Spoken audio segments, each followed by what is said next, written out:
My area of research is performance modeling and simulation, lovingly called ModSim. And I'm going to tell you a little bit about what we do, methodology and uses, and I'll get into something that probably is near and dear to your hearts too, codesign, and a number of uses of codesign. I'll try to explain why codesign is more than a buzzword.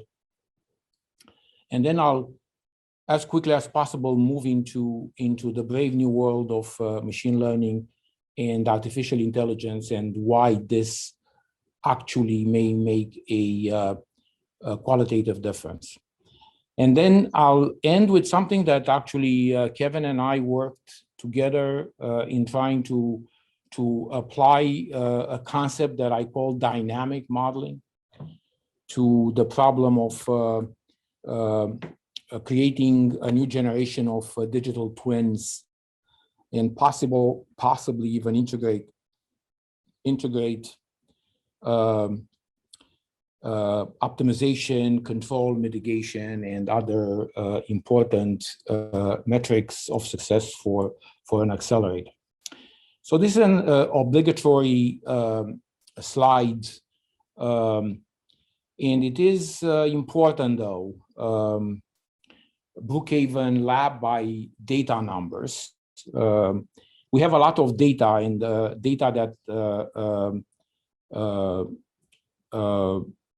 is obtained from a variety of sources, and data that has color and flavor, in that some is generated as streaming data, some is generated in bursts, some is generated from a large array of detectors, data that has different quality, different accuracy, different formats, and there is a lot of data. It is my understanding that 180 petabytes of data in 2020 is data that is defined as active, for which the definition is that it was touched at least once in a year for the purpose of being analyzed. So it's not data that was sucked in from somewhere and stuck on a tape or something. And there's a lot of data that is being analyzed. And again, everything I said in describing all those adjectives about data apply. So there's a lot of data, there's a lot of data to it, and there's lots of types of experiments, and a lot of ways in which we can optimize that. And that is very, very important. So we go a little bit on the system and application design side. So this is hardcore ModSim, as I call ModSim. And our field is an old one, but not particularly exciting things have happened for a long time, and I'll try to explain why, and why now it's things are different. First off, forever since I started in this field a long time ago, we were chasing the maximum performance. Today, for the reasons we understand, that it's either the battery of your watch, or the fact that there is only this much frequency at which you can clock a processor, or that an exascale machine has a finite power budget of 20 or 30 megawatts of power, power became a first-class citizen, and that dramatically changed the way the target of optimization in ModSim. And of course, fault tolerance, because guaranteed with the increased number of components, the issue of reliability comes to the fore. Then there is the issue of adaptivity. If you want to look at, for example, we can take any of these parameters, but you want to look at power. If you have a limited power budget, you have to apply it wisely in order to maximize the throughput, the computational throughput through that processor of system. And so functional units or components of the network or parts of the memory may be underpowered in order to apply more power to where the action takes place. And that adaptivity leads to a large number of knobs. And when you have knobs, whether for physicists or for computer scientists, at least this suggests to me that where you have a knob, you need to control a knob. To optimize something, you need a model. Otherwise, if you change two things at the same time without a model, you don't know why you observe what you're observing. And then the applications are data-driven, and that changes completely the characteristics of the application workload, which for numerically intensive applications are, generally speaking, regular and cyclic and based on computational blocks, and systems are heterogeneous. Architectures are no longer homogeneous. And I tell everybody that in application is not related to the system, application is not related to the, performance is not related to systems, applications are, performance of, I'll restate this. Performance is not related to system, performance is not related to applications, performance is related to the mapping of application onto system. And that's something very, very important. So in this field of ours, what we are trying to do is to map application workload to system as optimally as we can. And to make things even more interesting, and that we are getting into more into the sorts of regime that you guys are operating in, there is a huge dynamic behavior component, which leads to complexity of the entire system software stack. So you have, in principle, models in runtime that mitigate, that control various things. Some of these models are actionable, as in controlling a piece or having a direct effect on a piece of a control system, or can change system parameters at runtime. And the optimizations need now to happen in operation at runtime. So complexity of the architecture and associated technologies in high performance computing, probably this much less than for specialized devices at the edge, like the ones sometimes you're interested in. We are trying to leverage marketplace, but we are no longer the big elephant in the room, scientific computing. So the whole idea is to how can we tailor, how can we nudge development of different architecture in such a way as to be most beneficial to this entire endeavor of scientific computing. And so an important new consideration in all this is the fact that extreme scale system, actually not only extreme scale system at all scales, are becoming more and more, are emerging as a union of technologies. And I'll show you some specific examples of that. It's no longer the fact that you go to IBM or to HP or to some other computer vendor, and then they are going to deliver a finite product. The idea is how you can synthesize and make a union of this technology in order to obtain the best computational system for your purpose. And I'll show you an example of that. This is call it a bullseye slide. So you have a set of metrics. So let's say I'm trying, in this case, this is not just an attempt of artistry. I was part of a DARPA project, and this DARPA project aimed to build a system capable of some very, very stringent performance and power and reliability and you name it, other metrics that can run on a UAV in very harsh conditions. And so we got very quickly from these metrics that were, again, related performance, power, and reliability, to circuit design, to architecture design, to system software, to algorithmic design, because there was nobody that could say, yes, I can obtain that. And then every single of these circles that I included here related to circuit design or architecture design and system software there had to be a glue between these concentric circles that is related to a way in which you capture the boundary, because this is where action is taking place.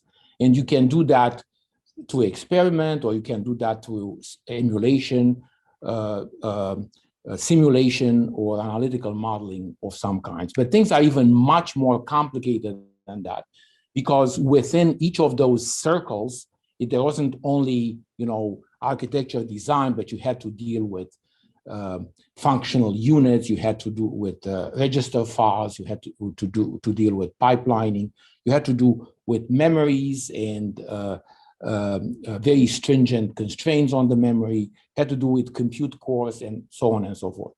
So very quickly, this became a complicated problem, a very, very complex problem that we have to.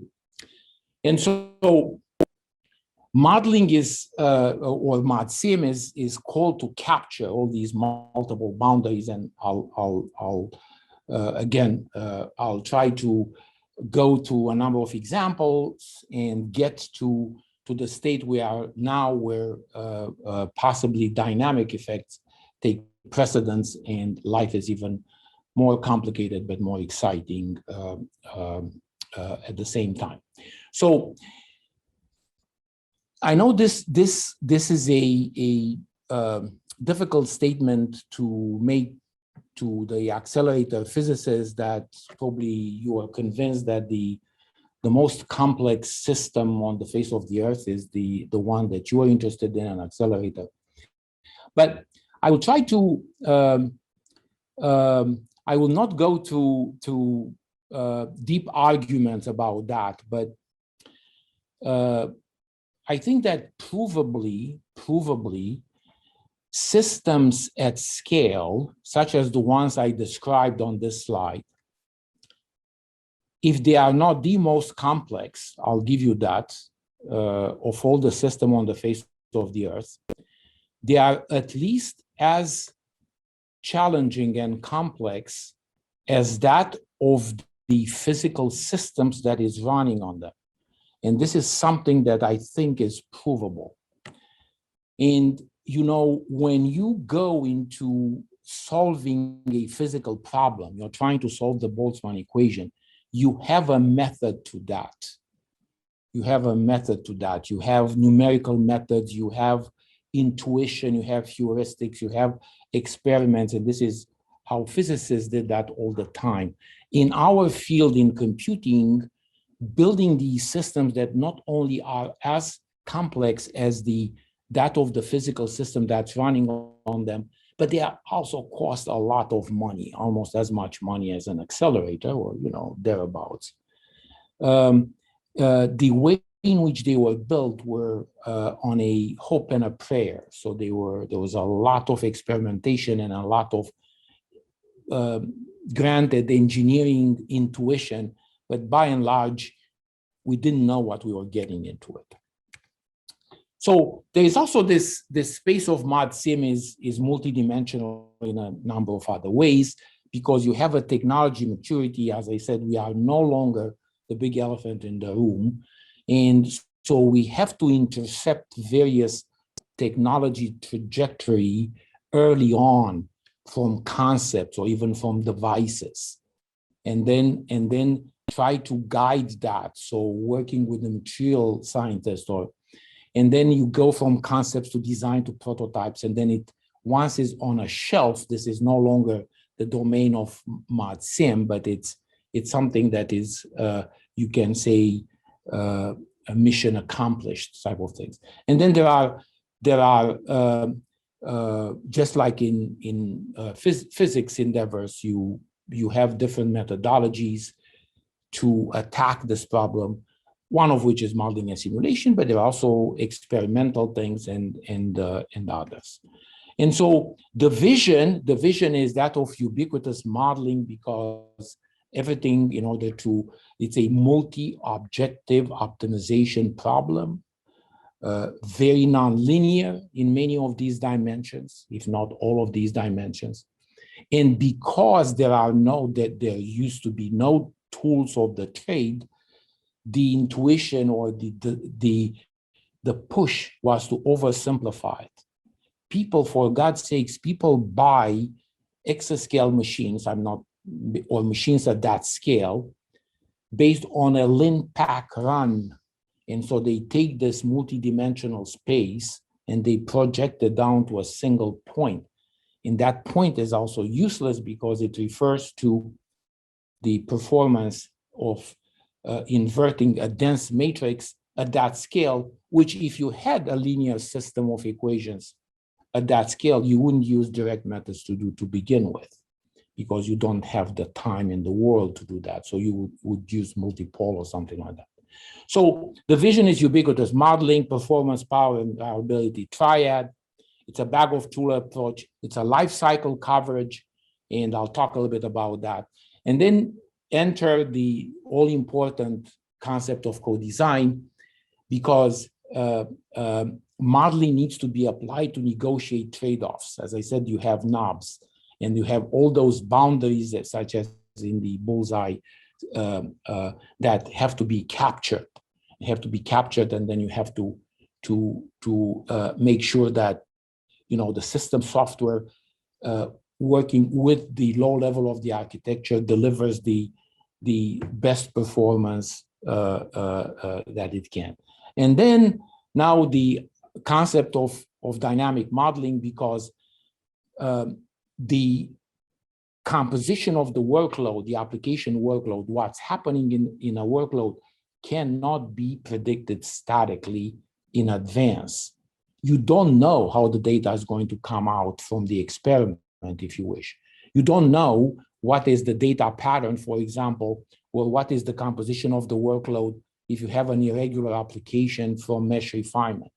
You don't know the workload characteristics in advance if you have a complex graph application that you are tackling. And also dynamic modeling is very important to introspection. I don't know if you use the word introspection. We use it as in something that is guiding, something that is, it's a model. It's a model that is actionable, that achieves introspection. And so this was we introduced co-design for high-end computing in a special issue of IEEE Computer, which is the flagship publication of IEEE Computer in 2011. And this was the best way we could think about this mandolin thing, that you have you're after performance, power, and reliability, and you have at a minimum the hardware-software stack depicted here linearly from architecture to runtime system to programming model to application to algorithm.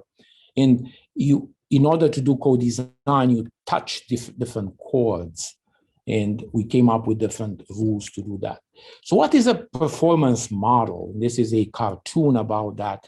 So this is not about experiments. This is, but it could be about that. I have something that is a code in this case, and I have something that is a system. And I want to optimize this code to run on the system, and I have knobs that I can play with. And so I have to capture this. And then I'm looking at the code, and I look at data structure and decomposition and parallel activities and frequency of use and memory uses. And somehow I capture that. I capture that to a trace. I capture that to a machine learning model, as I'll discuss. I capture that somehow. If I have, and so I acquire application performance characteristics. If I have a system, I go and I run those micro benchmarks on a system, and I acquire system performance. But most of the time, I don't. So I have to do some low-level system simulation, and because low-level system simulation is slow, I have to do that. I have to do that in a for micro benchmarks, not for the entire application. And so if I don't have that, I enter the specification of the systems to specs or to discrete event simulation of that. And between the two, as I said, performance comes from the marriage of performance with the system. I generate a model. I'm not even saying what kind of model this is because this is a cartoon. I validate against the actual performance. If I have it, then if not, I wait until I have an actual system. And then finally, if it validates, I trust the model within the range of parameters that make sense. And I get to the most fun part of a model, which is use the model. And I use the model in many ways. I use the models to design a system. I use a model to procure the best system that I can, and I'll show you an example of that. I use the model for the implementation of a system because it makes a huge difference. As I said, the hope and the prayer that you just get those racks and they will just put them together and you'll get the same performance no matter what, is just not true. At the installation time and optimization, all the way to more mundane uses such as maintenance. Here's one example. This was a long time ago. The #1 machine based on LinPack in the world, #1 machine was a system called ASCII-Q at Los Alamos. And people at Los Alamos were enamored with this application. It's a numerically intensive application. Shock dynamics is what it is. It is so important that sometimes it runs on top 1, top 2, top 3 type of machines. 9 months of a year it is running on this machine, right? And so we got this system called ASCII-Q. It cost $135 million. I know that for a fact because I was very much involved in this. And then we had a model before the procurement. We had a model for this application, and the line at the bottom, the green line, shows the expected modeled performance of that code, or a simplification of that code. And then we got the machine installed and we ran the application, and it was just about twice as slow. Remember, $135 million machine, and this application was running 9 months of a year on this machine. So that's not a good use of money, right? So there was, if you look at dollars, but you look at, basically it was an engineering failure if you looked at it. But having a model is good, not because it tells you what to expect, but also it gives you insights. And this was the first way in which then this was award-winning papers that quantified, not observed for the first time, but quantified for the first time, what is called system noise, is the compounded impact of various spurious system activities that has an impact at system level on performance. And another example of this, and this will be the last one, is also at Los Alamos, there was a political decision to build the first petascale machine. And this is the way we designed this.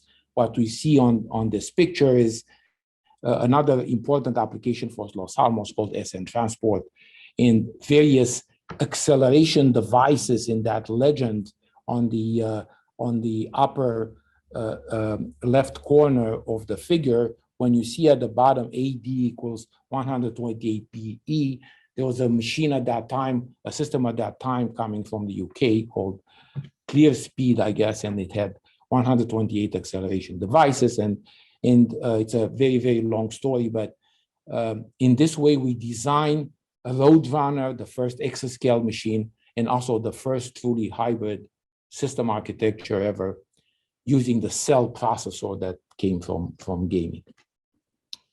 So that was a little bit about ModSim in general. Now, this presentation, and as I understand it, your forum is about artificial intelligence and machine learning. So it occurred to us too, just like it did to you, that recent progress in machine learning may afford opportunities to solve these problems in a qualitatively better way. So it's a new methodology, new uses. There are problems with machine learning though, because machine learning is good for interpolation and not for extrapolation, right? As we all know. And when you do ModSim and you want to predict performance, the question is whether you have what's needed to predict performance, whether you are in the interpolation regime. And if not, how we can compensate for that. And also initially we had questions about accuracy versus computational cost and the resilience of neural networks, in that resilience as in what is the spectrum of architectures and application that a single neural network or a single training set can cope with. Otherwise, if you have to reinvent the wheel all the time, then that is an issue. So we started a project, SMASH, Smart Modeling and Simulation for High Performance Computing. And this project still continues and it's going very strong and it is very interesting.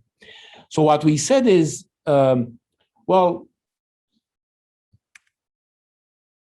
there are basically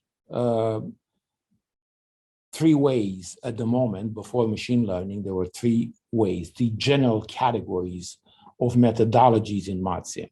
The golden standard is discrete event simulation. Discrete event simulation can be arbitrarily accurate. The problem with an accurate discrete event simulation is that it is impractical because the computational cost is prohibitively high. You would need to simulate an exascale machine for an exascale application.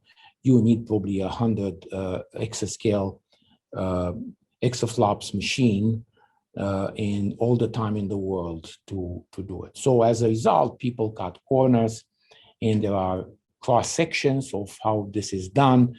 The architecture is simplified, the application is simplified, and it becomes a little bit of a kludge. But that is the golden standard. Then at the other end of the spectrum are all kinds of analytical modeling techniques that are fast.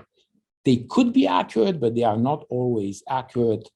The flexibility is low because they are idiosyncratic. For that application that I showed you that ran 9 months every year on that system, we had a very accurate model of that application that took us a long time to create. And in between is emulation. I'm sure you do a lot of emulation. Emulation is fabulous because you can test functionality, but it is very, very hard to a performance analyst to link timing to emulation, because you emulate, you do it for functionality. And so it's very complicated. And in order to calibrate timing on an emulator, say done in FPGA, you have to go back and do ModSim, as in using discrete event simulation or analytical modeling. So it's not that great. So this was the state of the affair. So we came, and I'll state this. So here's the Gedanken experiment that sold, quote unquote, this project to a sponsor. The question, the Gedanken experiment went as follows. What if I had all the performance data that was ever produced in the world from every run, from every workbench experiment, from every simulation, ModSim simulation, from any analytical model? We even threw in every single procurement so that we relate performance to dollars to add a new, and just this Frankenstein of a database. And so the question is, if I had that, if I could assemble that, am I done and if I could plow through that data, as in training neural networks for that, would I be able to predict performance of anything under the sun?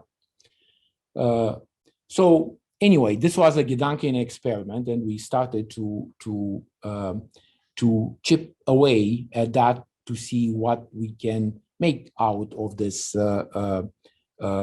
generally stated problem. And we looked first at the ability to predict memory performance, as in different memory architectures or different memory technologies. But I'll show you today what we are doing now is, remember, discrete event simulation is the golden standard.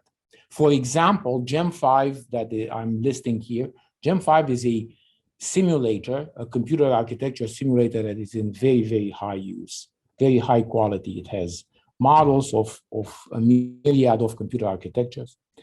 And GEM5, which is a well-designed and well-software engineered simulator, simulates a modern microprocessor at approximately hundreds of kilo instructions per second. So that is many, many orders of magnitude more than a native run.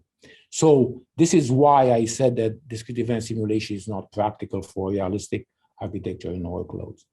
And we set the goal after that Gedanken experiment to accelerate accurate as in the same, for the same accuracy as discrete event simulation, GEM5 in this case, to accelerate discrete event simulation by 2 orders of magnitude doing machine learning. This is a block diagram on the left of a microprocessor architecture.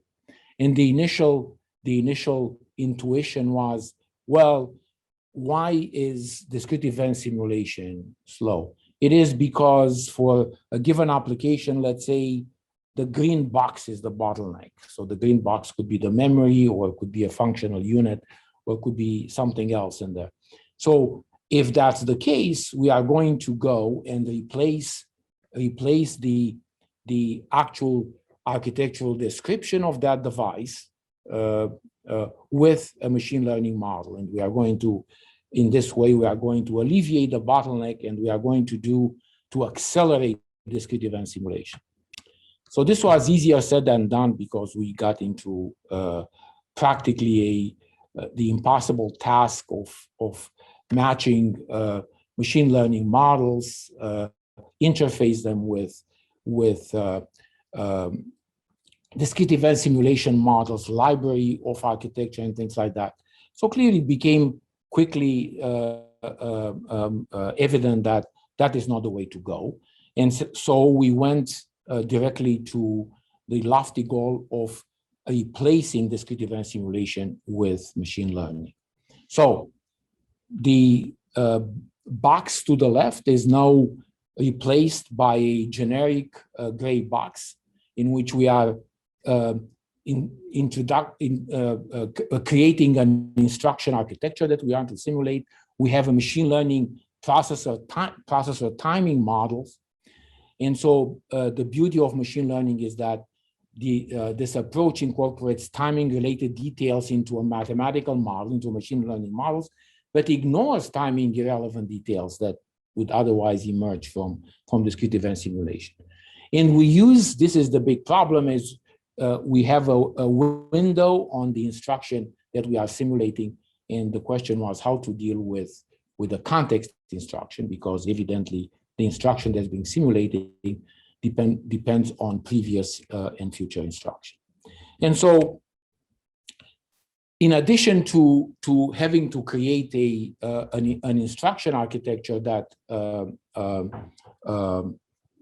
is practical and accurate, we started to look at the design of neural network architectures that are fast enough, and as I said earlier, that are resilient over a large spectrum of applications and system architecture. And I'll show you some actual data, but we looked at a variety of types of neural network architectures, and ended up, I'm making here a very, very long story short. We ended up with specialized CNN convolutional network architectures as being the preferred one, although lately we are looking also at transformers. And interestingly enough, as opposed to the initial intuition, these network architectures ended up being relatively flat. So here is, for example, an exploration of alternative machine learning models.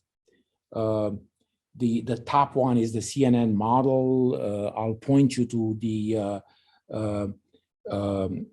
number to the right on the first column, 0.96% average absolute application simulation error, and that is against Gem5 simulation, the most accurate Gem5 simulation. And then the same thing for a myriad of other networks, extremely promising.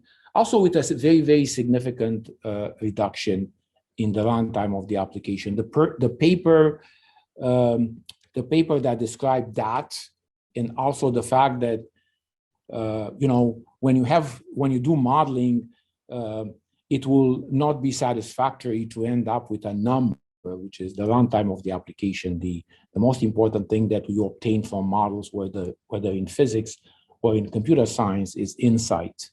And it turns out that there are lots of ways in which we can obtain the same kind of insight from machine learning simulation as we are from discrete event simulation.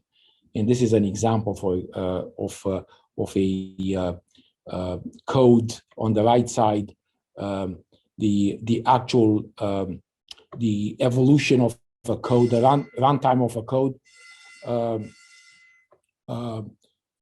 The top is measured, and the yellow and green are simulated using machine learning. So in general, I think we are on the right track with that. Incidentally, there will be, if you hear alarms, they are testing the alarms. It will be disruptive, but I don't have to run away. So that's probably good news.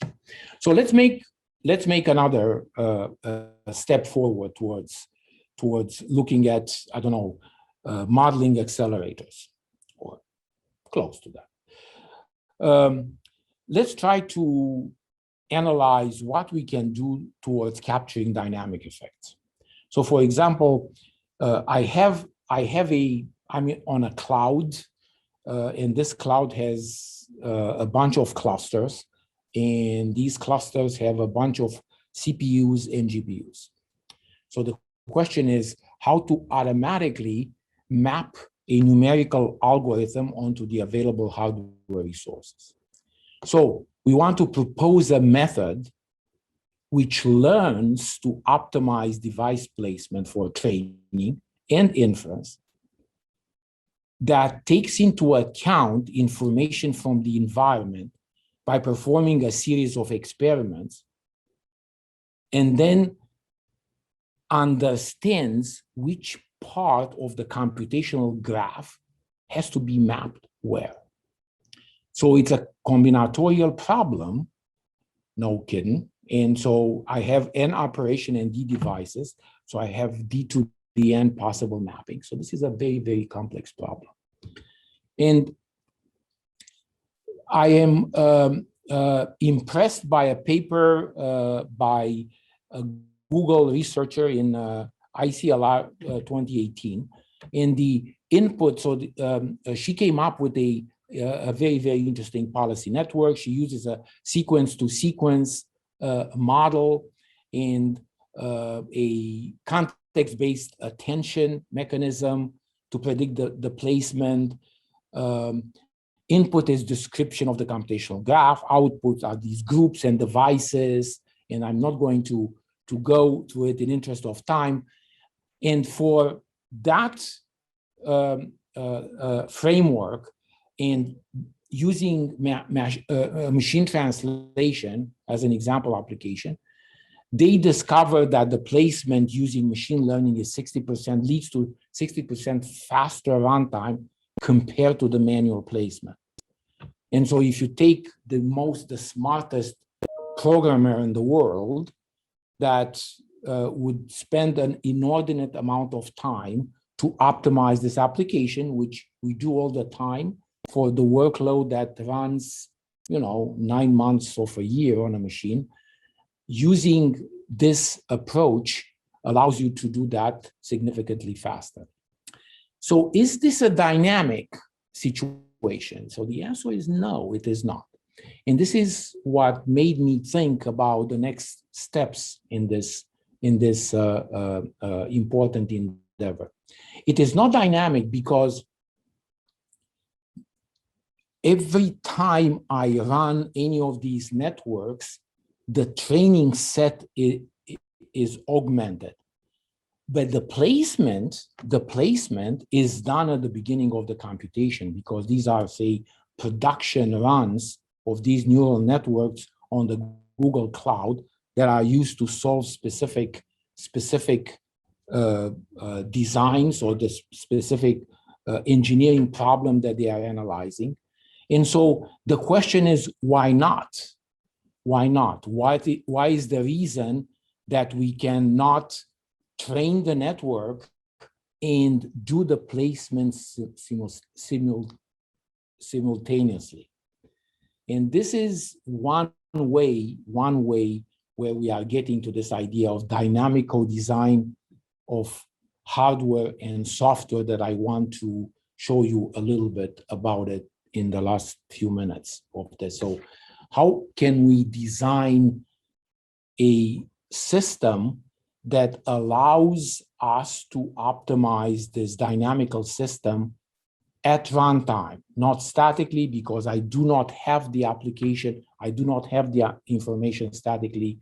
All I have is at the runtime, like when the accelerator is functioning, when the microscope in the Center for Functional Nanomaterials obtains the data. Before that, I don't know where I am, as I used to know for a numerically intensive application that is right. So for example, next generation detectors, such as the one at here, they call it a 4D camera, is capable of producing 50 gigabytes per second of data. So that's a lot of data, but that's not all the data that it produces. This data they are following the probe on a sequence of images that they call a movie, which could be much, much longer.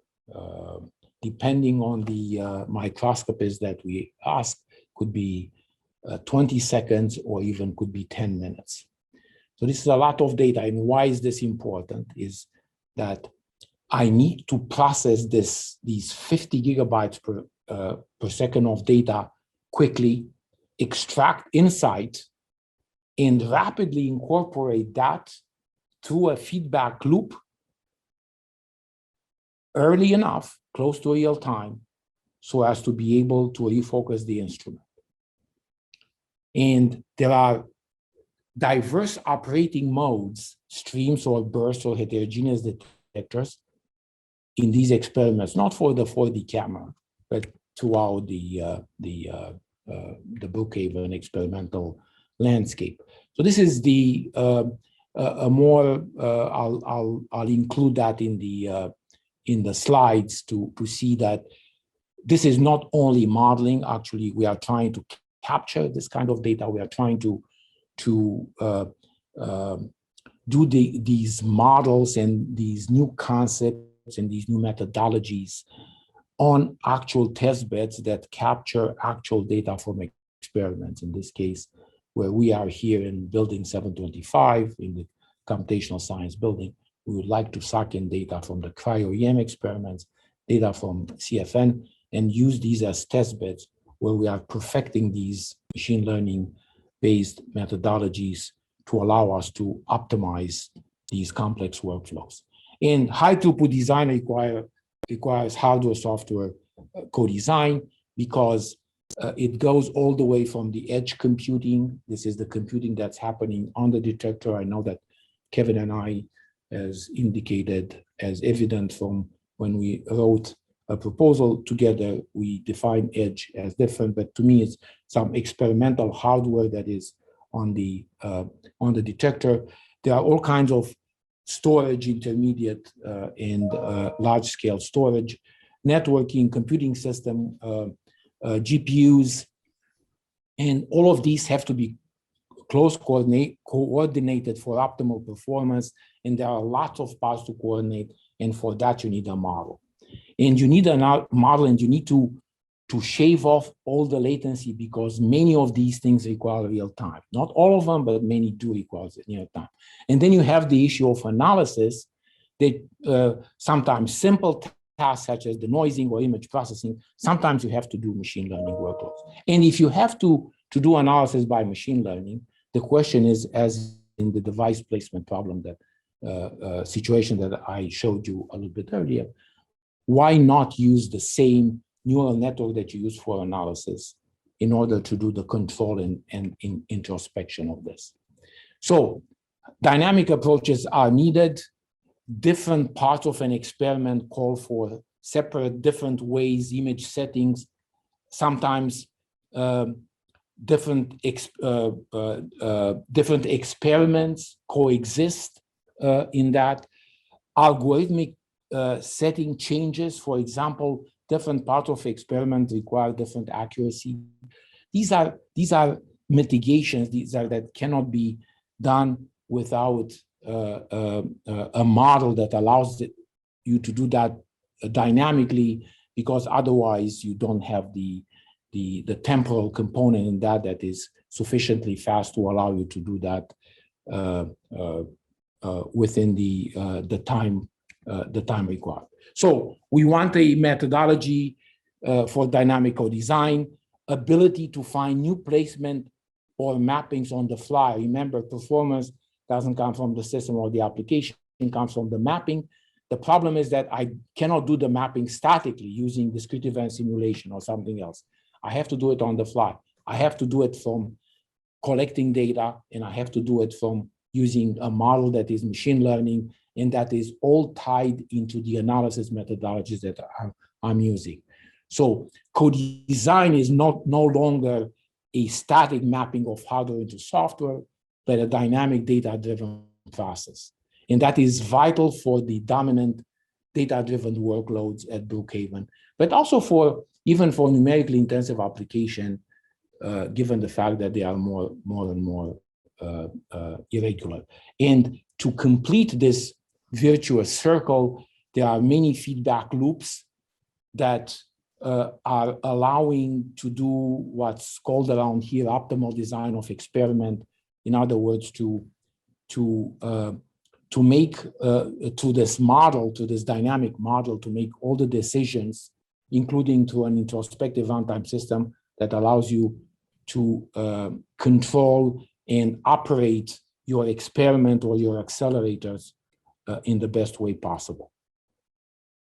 So the model-based co-design approach can rely on gathering training data from actual experiments and software, from observing performance data, like on an accelerator, you have all these sensors and whatnot, and use machine learning model to predict optimal actions and knob setting for a dynamic co-design, and train the intelligence runtime using reinforcement learning, and do that continuously as we learn the prediction, the accuracy of the next prediction is bound to increase.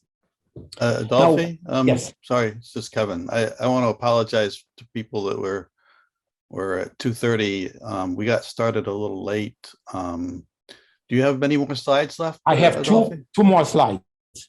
Okay, to quickly go through them, and then people can hang with us a little longer. That'd be appreciated. Yes, yeah, that's so. I'll go very quick. So very much related to that. We thought with Kevin and others about a new generation of digital twins based on machine learning. So this is no longer P elegant, or I forget the acronym for the second one. Oh, SRW, but the digital twin is basically this dynamic model that could rely on logged data, sensor measurement in this case, or data that comes from data collection from the actual system, is indicated on this slide by the word Chimbuku, which is the name of an actual tool. You can have this to be informed by simulation tools like P-Elegant, for example, but those are extremely slow, and those are probably appropriate for simplified models of these traditional digital twins. They are probably appropriate for generating training data. And then this will be a data-driven surrogate model, and we put a lot of thought in that. And this is something that we are thinking about a lot, and we would like to develop, and we'd like to talk to like-minded people on that. And finally, this is the grandiose vision before the conclusion slides that we had, that everything comes into play into this integrated modeling and simulation environment that has information from the facility at the top in this figure, and also uses at the bottom, including monitoring, modeling, management, mitigation, and optimization. And I think that this is a dream that is becoming close to reality through, as indicated by a number of partial successes that I showed you in this. We do co-design for experiments in action at Brookhaven. We have a Center for Advanced Technology for Artificial Intelligence, CAT-I. And if you want to know more about that, you can contact me. Kevin can tell you how to contact me. And in summary, to let people ask question or in general, to end here, ModSim is a crossroads. Workload characterization is on a new path. Machine learning is the dominant application, and machine learning is becoming more and more a preferred methodology for ModSim. And dynamic modeling is the key, because this is where systems and applications are. And there are clear indications that artificial intelligence and machine learning are the way at this point in time to attack that problem too. And with that, I thank you for your attention.